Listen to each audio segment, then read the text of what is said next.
नमस्कार.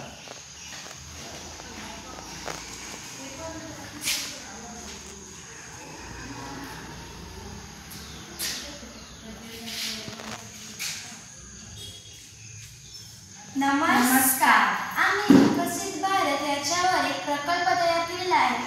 तो आपल्या समोर उभा आहे. ह्याचं नाव आहे सौर ऊर्जा. यालाच आपण सोलर प्रोजेक्ट असे म्हणतो. सोलर प्रोजेक्ट हा आम्ही विज्ञान या विषयावर केलेला आहे. याची राष्ट्रपुरता म्हणजेच मी आवृत्ती उमेश पाटील. मी आहे रिया केशव पाटील. आमच्या शाळेचे नाव श्री छत्रपती शिवाजी महाराज विद्यालय वशिनी व तालुका उरण जिल्हा रायगड असे आहे. आम्ही विकसित भारत याच्यावर एक प्रकल्प तयार केलेला आहे. त्याचे परिचय आपण पाहू शकतो. सौर ऊर्जा म्हणजे मिळणारी ऊर्जा. इंधनाचे स्रोत मर्यादित होत आहे. सौर ऊर्जा भविष्यासाठी सर्वात विश्वासार्ह आणि पर्यावरणपूरक उपाय ठरले आहे. पुढील उद्देश आपण पाहूया.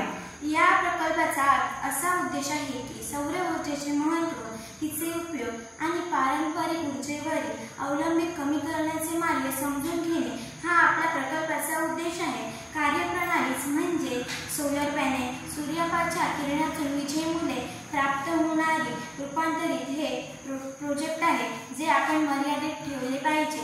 तर हे प्रोजेक्ट वीज बचत किंवा आपण हे वीज एकत्र करू शकतो व बॅटरीमध्ये साठवून ठेवू शकतो व याचा आपण घरगुती वापरासाठी AC किंवा विजेमध्ये रूपांतरित केले जाते. आपण पुढील घटक पाहू शकतो. Solar panel, charge controller, battery, inverter, wiring व माउंटिंग स्ट्रक्चर.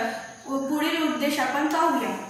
पुढील उपयोग असा आहे की घरगुती वीज निर्मिती, शेतीसाठी लागणारे सोलर पंप किंवा पाण्याचं तापमान वाढवण्यासाठी लागणारे पाणी तापवण्यासाठी हे सोलर. आपण पुढील फायदे आपण पाहू शकतो. पर्यावरणपूरक आणि प्रदूषणमुक्त, वीज बिलात बदल, दीर्घकाळ टिकणारी व्यवस्था, देखभाल कमी लागते. पुढील मर्यादा आपण पाहूया. या सोलरच्या अशा मर्यादा आहेत की आपण सुव्यवस्थित खर्च जातो व आपण याचा प्रकाशावर अवलंबून असतो. रात्री व ढगाळ वातावरणात कमी कार्यक्षमता असते. आपण पुढील भविष्यातील संधी पाहू शकतो. भारत सौर ऊर्जेच्या क्षेत्रात जगातील अग्रगण्य देश बनू शकतो. ग्रामीण भागात सौर पंप, सौर वाहने आणि सौर शहरांच्या विकासासाठी मोठी क्षमता आहे. पुढील निकष आपण पाहूया. या प्रकल्पाचा असा निकष आहे की सौर ऊर्जा ही पर्यावरणस्नेही स्रोत आणि टिकाऊ ऊर्जेचा सर्वोत्तम स्रोत आहे.